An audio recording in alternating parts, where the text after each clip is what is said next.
అదేదో మలయాళం మూవీ ఒకటి చూసాను మ్యామ్. ట్రాన్స్. ఎగ్జాక్ట్లీ. ట్రాన్స్. ట్రాన్స్. వీళ్ళందరూ అదే ఉన్మాదులు అనమాట. ఆ సినిమా చూస్తే మనకు అర్థమవుతుంది.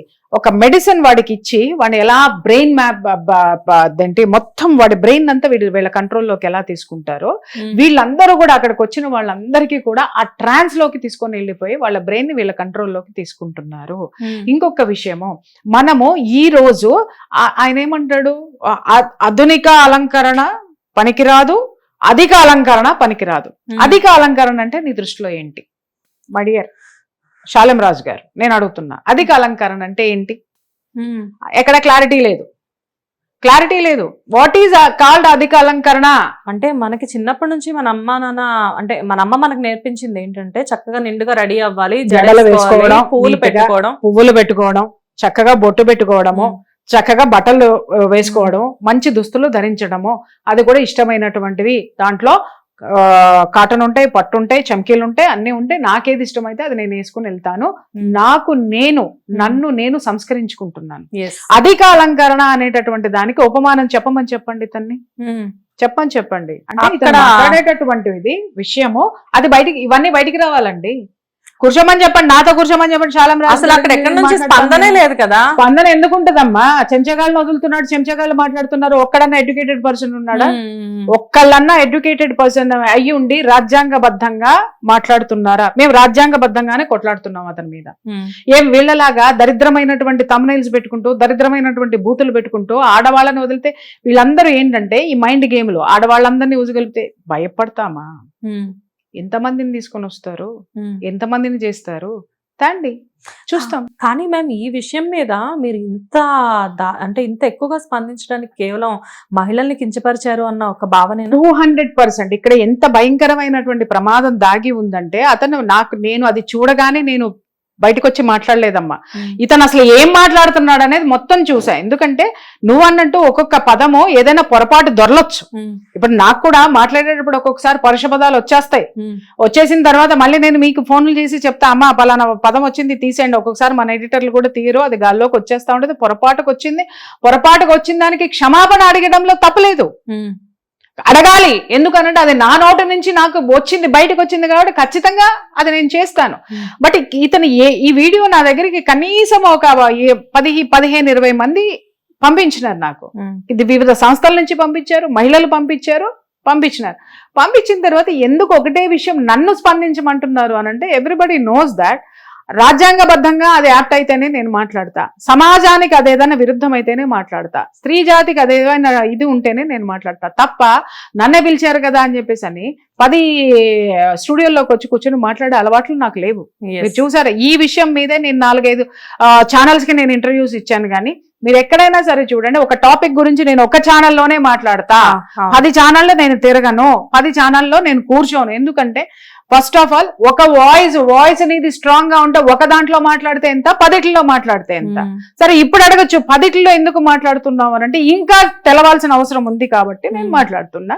ప్రతి ఒక్క స్త్రీని నేను మోటివేట్ చేయాలి కాబట్టి నేను మాట్లాడుతున్నా. కాకపోతే ఈ విషయంలో చాలా మంది అతనికి సంబంధించిన వాళ్ళు స్పందిస్తున్నారు. కానీ ప్రతి ఒక్కళ్ళు కూడా అసలు ఇందులో అతను మాట్లాడిన దాంట్లో తప్పేం లేదు అని చెప్పేసి మాట్లాడుతూ ఉన్నారు. అవునమ్మా, ఇప్పుడు అతను వాళ్ళ లీడరు, మరి లీడర్ ని వెనకేసుకురాక వాస్తవాన్ని ఒప్పుకునేటటువంటి అవకాశం ఎవరు? ఎగ్జాక్ట్లీ. కాకపోతే ఇక్కడ ఏంటంటే మల్లెపూల గురించి మాట్లాడిన మాట కరెక్టే, గానీ కాకపోతే ఆడవాళ్ళని కించపరిచే విధంగా అక్కడ ఏమీ లేదు అని చెప్పేసి మాట్లాడుతున్నారు. మీకు లేదేమోనండి, మీకు లేదేమో, మీరు అలవాటు పడిపోయారేమో. అతను ఏ విధంగా కించపరిచి మాట్లాడినా, ఇలాంటి బజారు మనుషుల మాటలు మాట్లాడితే మీరు అలవాటు పడిపోయారేమో. మహిళా లోకానికి అవసరం లేదు, పడాల్సిన అవసరం లేదు. మీరు భక్తులు కాబట్టి మీరు పడండి, మీరు వంగి మొక్కండి, పొర్లి దండాలు పెట్టుకోండి, మాకేం అభ్యంతరం లేదు. మేము ఎప్పుడైనా మీ చర్చల్లో ఏం జరుగుతుంది అనేటువంటి నేను ఎప్పుడైనా పాయింట్ అవుట్ చేస్తే నన్ను మాట్లాడండి. మీకు అలవాటేమో, మీ యొక్క గురువు మీకు ఏది చెబితే మీకు అది ఇష్టమేమో, మీ పాస్టర్ ఏది చెప్పినా అది మీరు నమ్ముతారేమో, మీ వరకు పెట్టుకోండి. ఇంకొక విషయం నేను ఇందాక చెప్తూ మధ్యలో కట్ అయింది. నేను ఒకటి రాగానే నేను అందరిలాగా గుడ్డెద్దు చేలో పడ్డట్టు పోయేసి టపటప నేను మాట్లాడాను. ఎందుకంటే నాకు ప్రశ్నిస్తే కనీసం నేను సమాధానం చెప్పడానికి నా దగ్గర నాలెడ్జ్ ఉండాలి. సరే మాట్లాడేటప్పుడు దీనికి లీగల్ గా ఏమన్నా వస్తాయేమో అన్ని చూసుకున్న తర్వాతనే నేను కౌంటర్ ఇస్తాను. ఏంటి మ్యామ్ దీని గురించి? అయితే ఆ తర్వాత అసలు ఇతను ఎవరు అని నేను అప్పుడు చూశాను, ఎవరితనని వెనక్కి వెళ్ళి నేను కొన్ని చూస్తూ ఉంటే ఎక్కడ చూసినా కూడా నేను చూసినంత వరకు కూడా అతను ఉమెన్ ని హ్యూమిలేట్ చేస్తున్నాడు. అధిక అలంకరణ వద్దు అంటాడు. అధిక అలంకరణ అంటే నీ భాషలో ఏంటి, what is that? He didn't explain. అది అర్థం కాక ఏమనుకుంటున్నారు వచ్చినటువంటి వాళ్ళు, ఏ విధమైనటువంటి అలంకరణ, ఇతను అధిక అలంకరణ వద్దు, చేసుకోకూడదు, మన మతానికి విరుద్ధము, మన మతానికి ఇది కరెక్ట్ కాదు, యేసయ్య ఒప్పుకోడు, పరిశుద్ధాత్మలం అని చెప్పేసి అని నువ్వు మాట్లాడుతున్నావు. వాట్ డూ యు మీన్ అధిక అలంకరణ? వాళ్ళకి చెప్పాలి కదా, వాళ్ళకి చెప్పాలి కదా. ఈ ప్రశ్న ఏమవుతుందంటే అతను ఇండైరెక్ట్ గా ఏం ప్రొజెక్ట్ చేస్తున్నాడంటే, మీరు సామాన్యంగా ఉంటున్నారు, అధిక అలంకరణ అంటే అన్యులు చేసుకునేటటువంటిది అధిక అలంకరణ. అన్యులు చేసుకునేది అధిక అలంకరణ అంటే అతని దగ్గరికి వచ్చిన వాళ్ళందరినీ కూడా మిగిలినటువంటి వాళ్ళని, అంటే ఎవడు క్రైస్తవుడు కాదో వాళ్ళందరినీ హేట్ చేయండి, వాళ్ళు అధిక అలంకరణలో ఉన్నారు, వాళ్ళు హేట్ చేయండి, మీరు పరిశుద్ధాత్మలు అందుకే ఇక్కడికి వచ్చారు, మీరు దేవుడి బిడ్డలు అందుకే ఇక్కడ ఉన్నారు అంటే వాళ్ళని ఒక ఉన్మాదుల కింద ఒక బ్రెయిన్ మ్యాప్ అన్నమాట. అది ఆ మైండ్ గేమ్ ఆడేసి ఆ గేమ్ లో వాడిని కూర్చోబెట్టేసి అష్టదిగ్బంధనం అంటారు కదా, అలాంటివి చేసి కూర్చోబెడుతున్నాడు అతను. అంటే ఏంటి, మేము గొప్ప వాళ్ళము, మా ప్రభువు కోసము మా రాజు చెప్పినట్టు ఏమైనా చేసేసేస్తే ఈయన పరలోకానికి తీసుకెళ్తాడు వాళ్ళని. నీ మతాన్ని నువ్వు గౌరవించుకోవడంలో తప్పులేదు, కానీ పక్క మతాన్ని నేను కించపరచడం చాలా తప్పు. చెప్పిందదే, నువ్వు బజారు మనుషులని ఎవరినన్నావు, బజారు సంబంధులు అంటే ఎవరు? ఇక్కడ మహిళలను అనలేదండి, పురుషులు పెట్టుకుంటారా? అసలు మల్లెపూలు ఎవరికి సంబంధించినవి? మల్లెపూల వాడు ఎవరు? పోనీ అమ్మేటటువంటి వాడు క్రిస్టియన్నా, హిందువా, ముస్లిమ్మా, ఏది చెప్పు? ఇన్ని ప్రశ్నలు ఖచ్చితంగా వస్తాయి. నువ్వు ఎప్పుడైతే దాటవేత ప్రయత్నం చేస్తావో 1000 ప్రశ్నలు వస్తాయి. అదే ఇది బయటకు వచ్చిన రోజునే అతను బయటకు వచ్చి నేను ఈ విధంగా అనలేదండి, ఈ పరిస్థితుల్లో అన్నాను అని చెప్పి అతను ఒక క్లారిటీ ఇచ్చి మొత్తం కూడా మహిళా సమాజాన్ని అడ్రస్ చేసి వినయంగా ఉన్నట్లయితే ఇంత జరగదు. ఇతను ఇప్పుడు ఏం చేస్తున్నాడు, అతని అహంకారమో లేకపోతే పిరికితనమే అంటాను నేను.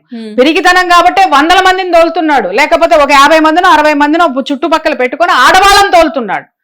అరే నువ్వు ఏమన్నావు, నీ స్థితిలో ఆడవాళ్ళు ప్రభువుకి సంబంధించినంత వరకు పవిత్రమైనటువంటి ఆత్మల్ని రోడ్డు మీదకి ఎందుకు పెడుతున్నావు నువ్వు? ఆత్మల్ని రోడ్డు మీద పెట్టి మమ్మల్ని ఎందుకు తిట్టిస్తున్నావు నువ్వు? వాళ్ళ నోట్ల ఈ పరుష పదజాలం ఎందుకు వస్తుంది? నువ్వే నేర్పినావా మిస్టర్? ఒకటి. ఇంకొక విషయం, అసలు వీళ్ళు చదువుకున్నారా మాట్లాడేటటువంటి వాళ్ళు? వీళ్ళు పెట్టేటటువంటి థంబ్నెయిల్స్ కానీ, వీళ్ళు మాట్లాడేటటువంటి వీడియోలు కానీ రేపు పొద్దున చట్టరీత్యా వీళ్ళు ఒక్కసారి ఇరుక్కుంటే వీళ్ళ పరిస్థితి ఏంటో వీళ్ళకి తెలుసా? వీళ్ళు ఏమనుకున్నారు, ఏసయ్య కాపాడుతాడు లేకపోతే శాలం రాజు కాపాడుతాడు అని.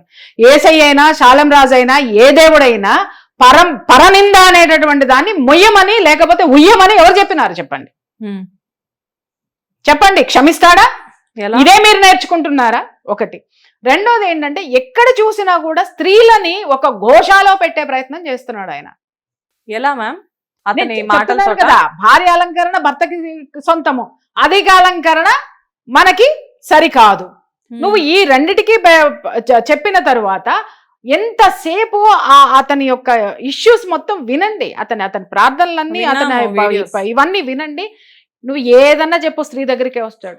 హిట్ టీవీ యాప్, ఇందులో short news, live news, entertainment shows, movies, digital magazines తో పాటు మీ జిల్లా వార్తలను కూడా ఫ్రీగా చూడొచ్చు.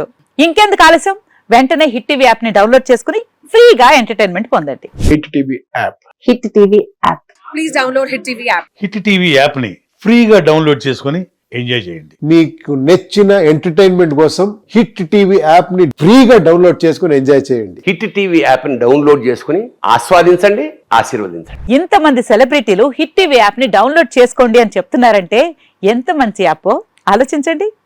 అమెరికా అమెరికాలో చదవాలనుకునే వాళ్ళకి విశ్వసనీయమైన పేరు మన శౌర్య కన్సల్టెన్సీ. UK లో 1 year masters. UK లో 1 year masters. 2 years work permit up to 5 years visa. Contact Saurya Consultancy. Contact 89851 89851.